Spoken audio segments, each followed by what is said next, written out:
got Kay. And we've got Kay. Hi. Thank you for having me. You know, I think it's funny because I have a podcast too, and we teach people how to make cheese boards, but we don't even eat them on there. Let's do it, girls. I think we should just dig in.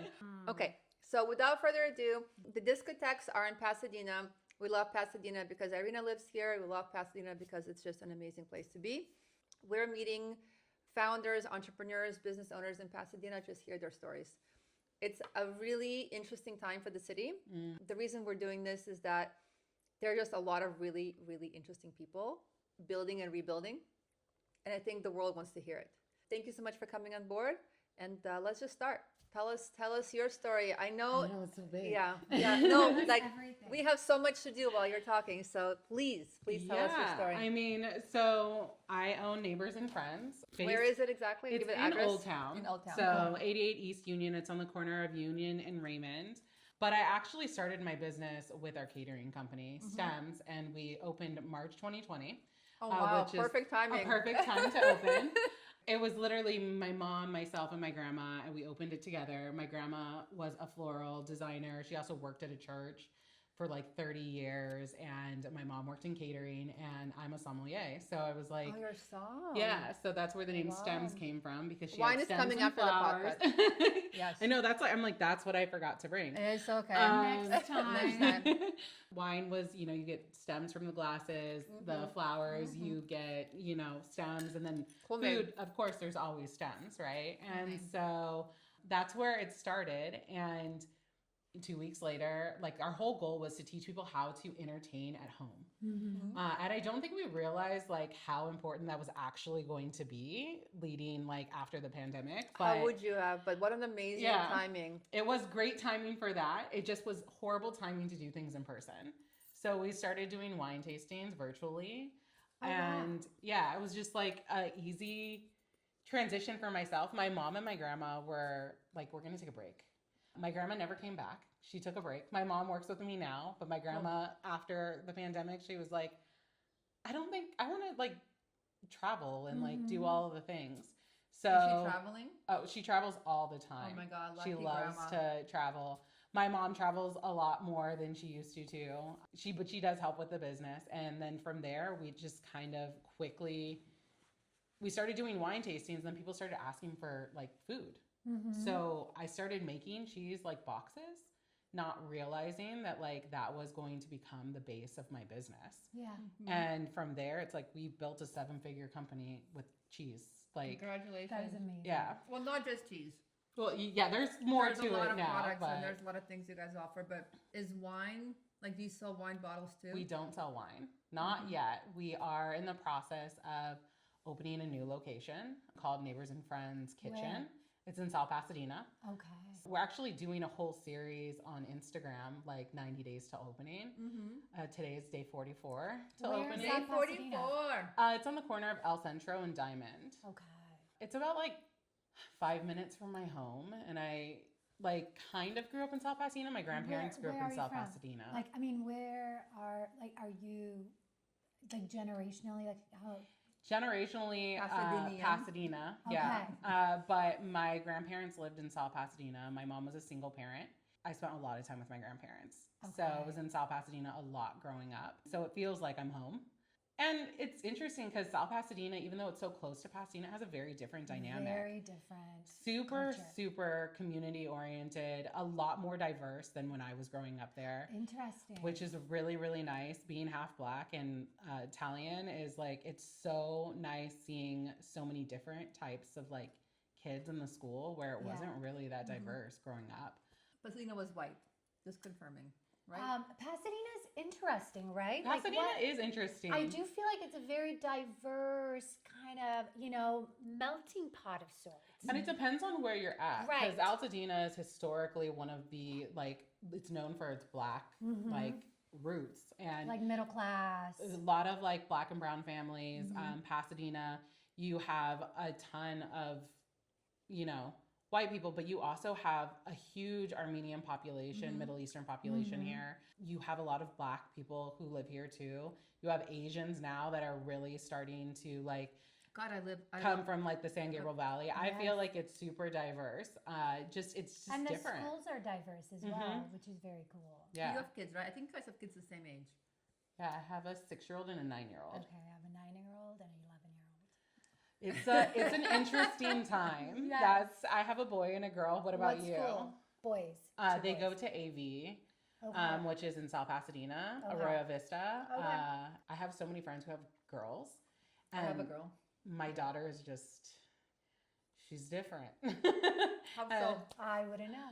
She's very tomboyish, but also like very girly at the same time. So like she needs makeup while also like she loves playing sports and Sounds like an awesome girl. Yeah. super physical. Yeah. And I'm like, if you beat up your brother one more time, she's younger, but he is like, he's my sensitive, like really like he's an empath. Yeah. He feels everything. Yeah. And my daughter's like, I don't care. Like, but I think that's also the second born like feature.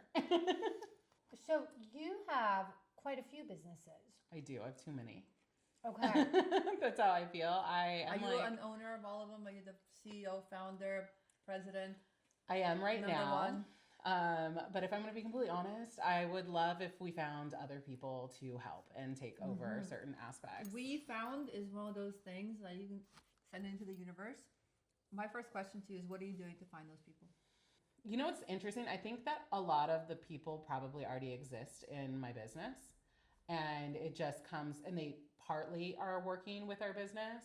But I think when it comes to having like bootstrapping and opening businesses, financially, the money isn't there to hire them full time yet. Do you feel like you're spread too thin, and if you had just one or two less, you might be able to focus on those one or two that are left financially more?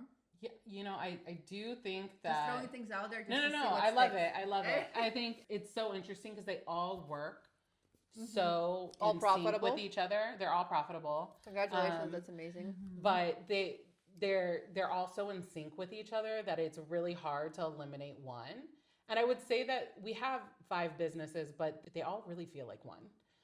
So the catering company works in tandem with the new location that we're opening. Everything is going to go out, all catering is going to go out of there. And so it's just a different revenue stream. So we keep it separate, but it's basically the same thing. Then we have the cafe, which on its own is great. But from the cafe, we opened a nonprofit because during the fires, we started to give back to our community. And what we realized with rebuilding is like, we noticed all of the inequalities and the gaps. And so one of the things that we do with our nonprofit, which is pretty much the main thing, is we have community meals. Can you tell me? Yeah, I want to hear, like, give me an example of an inequality that you came across after the fires. There's a lot, but I think one of the main ones that we noticed was because we became a grassroots distribution center quickly, we had a lot of people donating products. Underneath this, I have really, really curly hair. And one of the things that we noticed was people were coming in who had curly hair, who brown and black families, for the most part. You have a few people who aren't brown and black who also have curly hair too, but there was no products for them.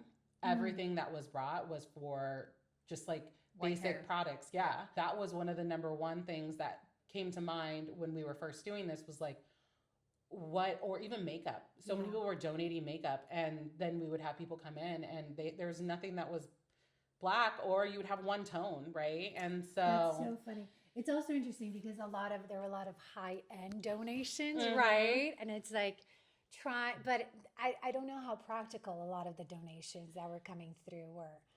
some were great, Some and were then great. some we got a lot of Yes. phone calls of people like early on who were like, we have furniture. I'm like, their house just burned down. Like me and my husband, we also don't live together. He's in the military, which at the beginning of our relationship was one thing, and now it's a completely different thing. Does he travel a lot, or Yeah, he lives in Barstow, which I would never live there. no? So have you guys always lived apart? Not always. So I moved to North Carolina with him. That's where we had our second child. We lost our first child, but that was where we really started our family. And then when we moved back here, he became a recruiter and worked in Pasadena, and my family lives here. And so it was great having my family around. Then he got orders to San Diego. We moved to San Diego. Yeah. And I was like, I need my family. Like, I love my husband, but you do not help the way that my mom does. Well, like, of course, with you know, 2 kids, of course, there's no way. But does he see the kids? Oh yeah, every weekend. Okay, cool. He's here Good. every See, weekend. that's what we call yeah. childcare too. Of Have you course. tried this? I have tried this. It is amazing. The English toffee. The English toffee. Oh my god. So Okay. it's funny, when we first started making boards, one of my best friend's moms was like, does not belong on the board. You can say that about a lot of things. The thing about a cheese board is that it's just so many different things. Yes. We're looking at salami, and then you're looking at a kiwi, and then there's some fruit on the side, and yes, there's a chocolate. Yeah. So now, It's all good together. what can we do for you, Kay? I don't know. Talk to us. What do you Honestly, need? What do you need help with? I will say, like, this, just in general, is really helpful. You know, sometimes you don't have the opportunity to, like, as business owners, we don't have the opportunity to do things that don't really involve, like, I'm constantly strategizing. Right. The hanging out with other women part, it's very interesting. With somebody who has so many businesses, I have a lot of people who have, like, friends who have businesses, but they're always like, hey, what can I do for you? Like, or like, what can you do for me? Like, help me, like, figure this. How do we strategize? They all think that you've got your shit together. And if they think that, they're never going to come to you and ask you if you're okay, if you need any help, which on one hand, Kay, congratulations, you're that person in everyone's network. We're like, oh, she's fine.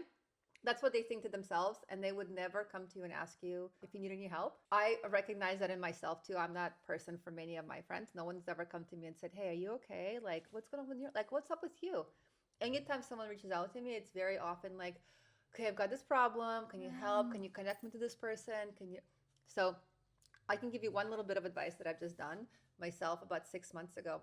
I created a WhatsApp group for all the girls. It's called CEO Gang. It's all the women in my life that run their own businesses.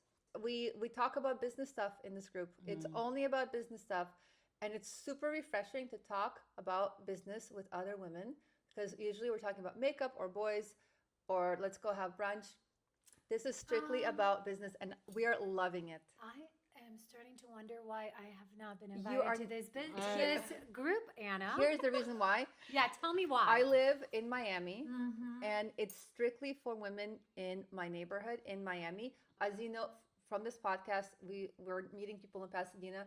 It's incredibly important to have a network of people that you can talk to about business if you're a business Kay and person. I are starting one. That's in what we need to Pasadena. In do. your local, Yes. it needs to be local. It needs to be I local. love that. You It's need to true. see people face to face. I'm so tired of not seeing people face to face. This is one of the main reasons I'm doing this. It's funny. We really realized it, like, during the fires. My manager, Nicole, her family lost their home, and her cousin and aunt and uncle came into the shop. And I'm really bad at hugging when people are crying. It's like, I'm like 10 times worse, because I'm just like, I don't know if that's what I would want. So, like, I don't want to do that. And I'm one of those people who really wanted to, like, listen to what their needs were, especially during that time. You don't know how to communicate your needs. And so one of the things that they had said was, like, I haven't eaten in days. And so she was going and giving everybody in our team, like, a hug, and I was, like, the last person, and I handed her a Rice Krispie treat really quickly. And I remember she went to Nicole later, and she was like, I know that Kay's not a hugger, but I haven't eaten in so many days, and that Rice Krispie treat was one of the greatest things I could have had. And I'm like, that's, you know, instead of making people feel like they're taken care of, my goal is to really take care of people, and that's a different thing to do. Okay, I have a question for you. As a business owner, during the aftermath of the fires, what were you seeing? Like, what was your experience like? It's interesting, because I've had conversations with my in-laws who don't live here either, and they've called so many other times and been like, hey, like, is everything okay? I heard there's a fire, and it's, like, in San Diego. But, like, for the one for Altadena, I don't even think it, like, registered for them of, like, what was happening. And, like, literally it's happening in our backyard. I think it still feels surreal, honestly. Yeah. Everybody, like, so many people were affected. And I remember the first phone call that I got that, like, somebody that I knew had lost their home. And I started to create a Excel spreadsheet of, like, people who were losing their homes and what they needed. Like, that was, like, my first business owner. very business owner of me. And I remember by the end of the day on like, I believe it was Friday, I had like over 278 people that I knew. I didn't even know I knew that many people.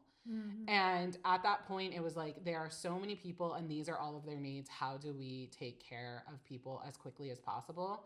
And that was like the business mindset. And for months, we were just go, go, go. And I remember the first day that we stopped, like the emotions all just like kind of flooded in of like places that I like, even I didn't lose anything like physically, but I lost so many memories and so many places that I had grown up that I no longer lived or my friends no longer lived were no longer there.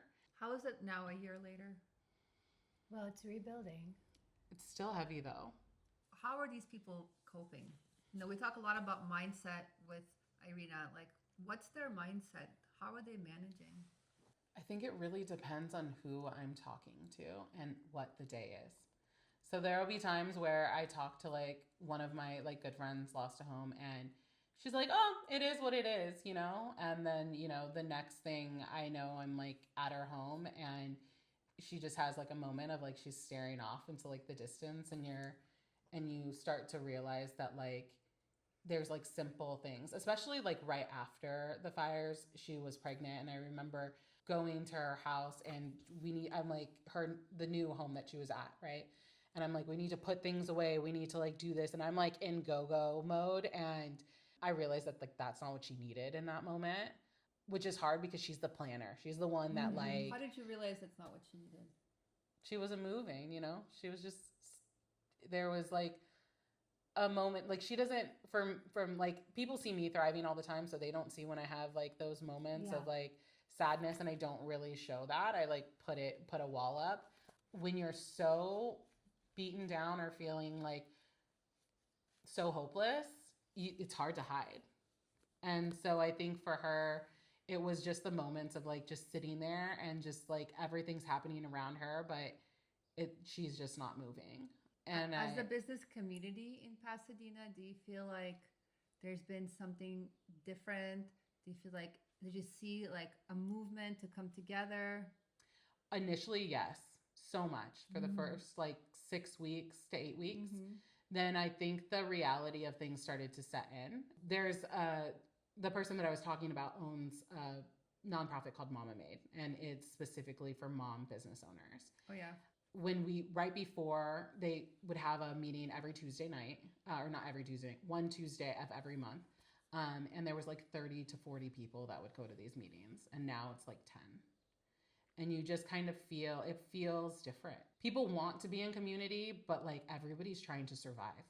And it's not just, even people who lost their homes, that's hard. But the reality is when you lose 20,000 people, 6,000 structures, right?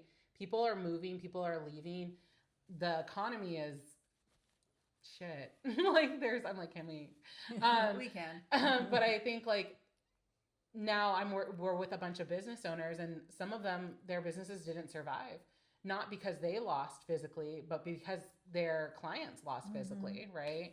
And so I think that's the heaviness of like, everybody's trying to figure out how to survive and how to like maneuver in this new like environment. And a lot of people who have been impacted weren't directly impacted, right? It's not just people in Altadena. And I think that's the hardest thing even for me. I know there was a lot of times where people would say, Kay, what do you need? As you know, I'm trying to make sure that everybody's taken care of. And I'm like, don't worry about me. You know, I have to do Question, like, have you thought about opening something up in Altadena? we would love to open something up in Altadena. Because what it really needs is like restaurants and a place for the community to come together and to, you know, we have like. You know, I have a question for you. Yes, And then I'd love yes. to move to my mindset for a minute. Do you think the thing that's making Neighbors and Friends successful is the branding is around the neighborhood and like community, or do you think it's just, hey, our stuff is just delicious and like people just love it? It's a little bit of both.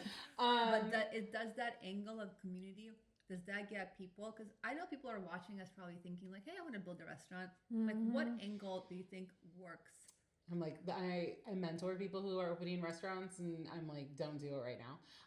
That's like my number one thing. Okay, so talk about that. Why not? I think there's a lot of things that go into opening a business in general, but I also think that there's a huge neighbors and friends when it opened. The goal was to have our neighbors and friends products in there and really stimulate our local economy. And so everything that's on the menu is like, we get our bread from Out of Thin Air, which is a local baker, and we get our croissants from across the street at Delights. That's our neighbors, you know. And we work with a lot of other like mom, women-owned, BIPOC-owned businesses, and like that sauce is in this sandwich and vice versa. And then we have a marketplace. And so that was really the goal when we opened, was like, how do we share what our friends are doing and how great it is? And then I feel like when the fires happened, it really forced us to really like, what do neighbors and friends do? And how do we act during crisis? And everybody was not prepared for what was happening. And so the first thing was, fires happen in California. I feel like there should have been a little bit more of, there's a lot of things that we could have done differently that I think not just us, but systemically, there's things that need to change. Fair enough. I hear that. But I think like ultimately neighbors and friends the goal wasn't to thrive because of community. It just happened to be that when you show up for your community, then you create loyalty. They spend money with you. Yeah, and they come back. And then from there, that creates revenue. Revenue then allows you to create wealth, and wealth allows you to reinvest into your community. And I think it's like this full circle thing that a lot of people miss. Like they forget that or they stop right before the wealth part, right? They forget that loyalty and trust actually brings money. Well, and I think like ultimately any good business, you create community. I don't it doesn't matter what it is. Like even Nike, like you create community through sports, and that's why people want your your thing, right? That's really important. But I also think that when people, like I said earlier, it's like when you're in community like this, just women talking around a cheese board, it makes a difference. And so it's the same thing in our cafe, right? Do I hear you say that maybe there's a silver lining? I mean, I hate that word because I think there's no silver lining to the fires. But what I hear you saying is perhaps it brought us closer together, which might be a good thing at the end. I mean, I think it did. I think Altadena really showed up for each other. Yeah. Because I think that a lot of other people, government, things like that, they didn't show up. And so we had to really show up for one another and what do you need? Yeah. But I think the silver lining in all of it is, what if we did that all the time? Like, it's really something that this is why I think women should run the world.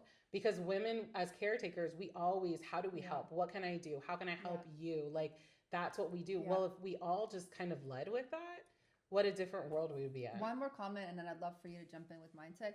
There's very few women out there talking, which is what I'm finding podcast-wise. There's very few women out there talking about what it would be like if women ran the world, what it would be like if we were more and more in charge. I want to hear more stories like that. I want to hear women talk about, this is what it's like for me to run a company, for me to run a business, for me to run 5 businesses. And I guarantee you, Kay, it's different than if a guy was doing it. Anna, I want to ask you, what do you imagine the world would be like if you ran the world? Nikki, I want to ask you the same thing. What would it be like? What do you think? I don't think we'd be bombing Iran right now. I do think we'd be paying attention to childcare a lot more. I would definitely focus on supporting women in business so that they can have an enormous support, way more support than they have now, so that when they choose to have children, they can continue to have their amazing careers and have children at the same time, which I'd love to hear your thoughts on this. But I had a kid when I was 41. And the reason that I did not have a child earlier is that I could not get pregnant. My body was going through so much adrenaline and stress because I was running a business that I could not get pregnant. And wouldn't a world where that is not the case be a good world? Yes. Okay, what are your thoughts on women running the world? And if you ran the world, what would it be like? Honestly, there would be more equity, which would probably piss a lot of people off. I don't think we don't need billionaires. I really don't think that that's necessary. I do think that everybody should work for what they have. But we should make it easier for people to work for what they have. And that comes with childcare. If I don't have somebody to watch my kids, then how do I Yeah. work? How do you expect me to work? Yeah. How do we make this more equitable society so we can do that? I want us to switch. We're talking a lot about business. I want us to switch for a second because one of the things that we know is that business is not just spreadsheets and numbers and running around and hiring people and firing people and making absolutely gorgeous, delicious cheese boards. It's also all the internal shit that goes into your head when you're running a business. Yes. And well, I just wanted to share really quickly since, you ladies were asking how the world would be if I ran the world. Sorry, Irina. How would the world be if you ran the world? You know how it would be a lot more fulfilled. You know that word fulfillment? Because I think what I would do is I would make it like mandatory for everyone to get therapy, whether you felt like you needed it or not. Meditation would be like a prerequisite in college, to learn the process of meditation. Like every day when you go to elementary school, like you have to meditate for 5 minutes. Elementary school. Yes. Wow. Julian, my little 9-year-old, would sit there crisscross applesauce and meditate. And he's like, and he can do it because it's something natural for all of us to just when I was breathe. 9 years old, I guarantee you I would have had a baby earlier because I would have been a lot less stressed. And we would have all had babies earlier. There would be a lot more humans running around. That's for sure. I think I'm hearing more equity, more babies, and more meditation. Yes, and more fulfillment and more clarity. And clarity, because it comes from when we do give ourselves time and space, and we slow down. And I know, if you don't mind me sharing, that I feel like that was kind of in our little intake thing that you filled. The word clarity seemed to pop up a lot. And so I like to hear a little bit about that and what that means for you. I think everybody needs clarity. I love that idea of everybody needing to go to therapy. That's actually something we emphasize with our team. And I emphasize it with myself too. I think everybody has a lot of healing to do. But I feel like if you're clear on what your mission is and your team knows what your mission is, your family knows what the mission is, like clarity everywhere. If you ran your household similar to a business, which sounds crazy, but if our whole entire team, like our whole family, we have like a little, like what our values are, right? So when we make decisions, we're clear on them. It makes things easier to maneuver, right? And so I think there's a lot of moments where I'm like, I feel this, but then other people, their input or the world's input, it changes my feelings. How so? Especially with parenting. I feel like there's so many times where people are like, oh my God, you have so many businesses. How do you do that with 2 kids? Like, they must not get enough like attention. And it's like, my kids are a part of everything I do. They're on spring break right now. And after this, we're going to the laser tagging. And that was like our, Oh my God, how weird. My thought was like, you've got 2 kids and they get to watch you run 5 businesses. Mine too. These kids are going to like run 10 businesses. Well, they each already have their own business. Of course they do. So because you are what you see. If that's what you see, of course that's what they're gonna do. Totally, but that also brings back which mindset, right? Yes. So they also need to see a mom who's healthy and takes care of herself. Yes. And cares about like not only other people but also her well-being, and that's the place where sometimes I miss the mark. Okay, so in creating space for yourself. And that self-love, self-care. And so what are you doing right now for that? Not enough. Okay. I know that. You can't do everything though. It's kind of hard to put yourself into every single drawer. I mean, this drawer and this drawer and this drawer and this drawer. But with that said, what you can do is prioritize it. And when you do prioritize it, and when you do prioritize yourself, to make yourself first and to put yourself on your to-do list to care for each and every day, then you can become intentional about doing it. But that starts with a plan, right? That Yeah. starts with a plan, just like you do anything else for any other business. Like you are your business just as much. And so how would you take, if you were to take that approach with a spreadsheet and all of, and all the things that you know how to already do so well in the business form to take care of you, what would you do differently?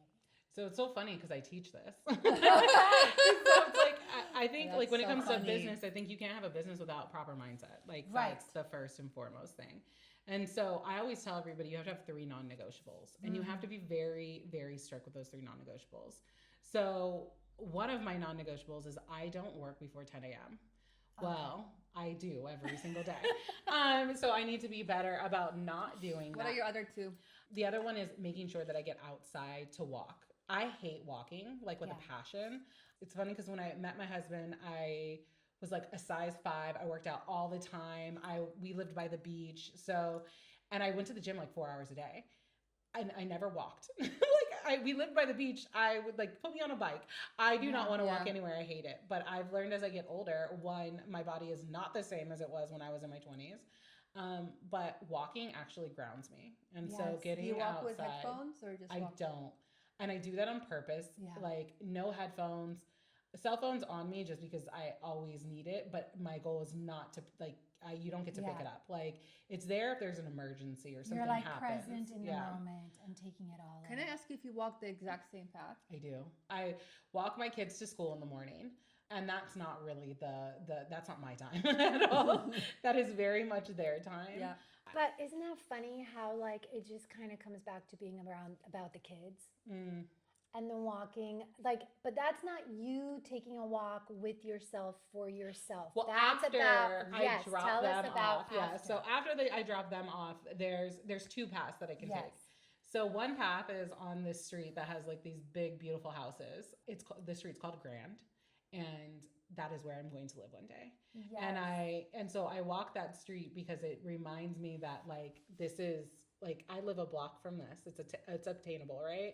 We live in an area where it's like you hear the birds, you can like see all of the beautiful nature and the trees, but also you can hear the city. Like we're right off the 110 freeway. So I love like hearing the freeway because that's what I grew up like being around. So there's that path, or there's the path that goes directly to my house that goes by a park. And I always try, if I'm going that way, my goal before I have to walk up this gigantic hill is to sit at the park. And early in the morning, there's nobody really there. There might be a few people on the grass with dogs, but I just sit there and kind of think about like my day. But usually I'll get home by like 9 a.m. Yes. And I usually should have an hour where I'm not allowed to work. And my first thing is like, I want to clear my desk. I want to take all of the clutter off of my desk and really just have that time to journal, light a candle. Yes. Play with my pendulum. Yes. What kind of journaling do you do? So I actually created my own journal for myself, and it's basically a reset journal. Yeah. And it allows me to reset not only my week, but my day. We talked about morning pages and how important they were. Have you heard of morning pages? No. That's my favorite journaling. Morning pages is something that was created in the 60s. Oh my God, I love them so much. I want to give you the book. I promise you, I'm going to give you the book. You just sit there and you journal 3 pages a day. You have to write it by hand. And you just dump everything out. You're not allowed to stop writing. Once you sit down, you start, you can't stop. You can just keep writing la, la, la, la, la until something comes into your head. And you just dump all of it out. So by the time you're done, you have extreme clarity. Extreme clarity. I think that right there, like you're getting a book. I created like 60 journal prompts just so like, cause I have like this, I can write, but you need to give me somewhere to start. Like, and sometimes my brain is like with the 100 million things that are happening, I can't. And so I usually pull out the prompt, but I don't make myself write 3 pages. It's usually like a half a page, some days, maybe a page and a half, like, and then it ends up like, I'm finished by like 9:45, and there are some days where I'm really good about just like sitting there. I live in an apartment, but it's upstairs and we have this beautiful tree outside and you can see the squirrels and South Pasadena. I can't name a place in South Pasadena that's not pretty. And so sometimes I'll just look out and just kind of watch and people watch. a lot of people walk around. I know a lot of things that are happening in my neighborhood that people don't know because I have like all of these beautiful windows and nobody knows that I can see them. And probably hear it too. Yeah, I can hear them. I've heard some things that I know I probably wasn't supposed to hear. I really need to hold tighter to making sure that I'm doing that. I'm so much calmer when I actually take that time for myself. And I'm not like rushing to like do the next thing. And also my team appreciates me not being in the cafe before 10 a.m. because they're like, if she's here, she's gonna make us work and like do all of these things. And you know, as you're telling the story, I'm like envisioning your morning routine, and I think people that are watching this, like what they see is someone that has been very successful, but also someone that has a routine in the morning that is calming and beautiful. And I really hope that others take on parts of that routine. Like I just see you sitting there with your candle and your journal, and I just like, it calms me down thinking about that. So congratulations. Very few people have that. Everyone just goes. Well, you know, it's funny. It's like I've had so many bosses that were men and mentors, and they would always be like, you got to get up at 4 a.m. Yeah, and you got to do all this. And like that's why I'm so successful, because I get up at 4 a.m. And I'm like, yeah, because you weren't up at 2 a.m. with the baby. So it's like there used to be a time where I was very much like, I got to get up at 4 a.m. I am guilty of going to bed very late because I work later since I start later. But I think like when you start off your morning with your kids and they're not putting their shoes on, and then you're like, put your shoes on. I know every mom's like been guilty of that. It's like, I'm trying now to not do that with my kids. So it's like, if I don't want to start their day off by yelling or being mad or making them feel like not good. So I've really been like, how do I do that? And that's like, if I don't have things to do until 10, then I'm not, we're late for school. Right. I'm just going to sign the page and be like, you know, it's one of those mornings. Isn't that so funny? It's almost like when we can just surrender. It's just like surrendering to the moment and I feel like that's one of the lessons that I've learned from my kids. It's like, okay, just surrendering to what is happening right now. Like, what is actually happening? Do I really need, like, is the world gonna end if I don't get to my car or get to this You're 10 minutes thing late. or go, like, is it? Yeah. No. Are they gonna never learn another thing at school if they don't get? No, it's gonna. You know what? It's not. It's gonna be okay. I have a question. Can I ask a question? Do it. When you mentor, and you mentored, I'm assuming you're mentoring maybe kids that are younger than you or people that are just starting out and learning how to run a business. What are some of the things that you like to say? What are some things that you found to be incredibly powerful as you are mentoring others? Yeah, so I think I mentor business owners that are trying to scale to like 7-figure businesses. One of the things that I have learned, and it's actually around surrendering and kind of, you can't control everything. And the moment you realize that things are going to get fucked up is the moment that you're able to actually grow your business. Yeah, I think we get so stuck and we have to do everything ourselves because we know best. And that does nothing. And so the moment you let go and you know that maybe you're going to have a client that's not so happy, but there's a solution to that problem, it makes a huge difference in business growth, and you're able to let go and let other people take the reins. There are thousands of days for a business owner. It's just a day. You know, it's just, today is just, it could have been good. It wasn't good. Okay, tomorrow's a new day. There's thousands of them. Everything is solvable. Everything is solvable unless it has to do with health. That's true. Health success. Okay. You know, one thing that I've been doing that I have been really loving is each day when I wake up, I say to myself, today is going to be a great day. I heard it on the Mel Robbins podcast, and I was like, God, okay, fine, Mel Robbins, I'm going to try that. And it's a really powerful, like, programming, you know, to kind of step into your day. And it's like, today's going to be a great day. I mean, you don't know Are what's you going doing to it happen. like while you're laying in bed? Like, how do you do it? I just say to myself, I literally say, today's going to be a great day. It's going to be a great day. And then as I go through my day, I'm like, oh my gosh, that happened. I don't That's know. It's kind a of bunch of hippie awesome. shit. I don't know if I can do that. I challenge you. I challenge you to try that this week. Today's going Are to you be a gonna great do it? day. I I'll do it. challenge you. Okay, fine. Today's going to be a great day. And I have one, as we're wrapping this up, what is your goal? What's your 6-month or 1-year goal? What do you want to, where do you want to see yourself? Yeah, I think honestly for the next 6 months or a year, it's just getting out of my business more and letting other people take control, letting me just be the visionary and letting other people execute. Yes. I think is my main goal for the next year. I love that. That kind of brings it all brings it back, right? The COO and the clarity and all of that. Yeah. Surrendering. Yeah. Just let it surrender. happen. And it's going to be a great day. It's going to be a great year. It's going to be a great year. Yeah.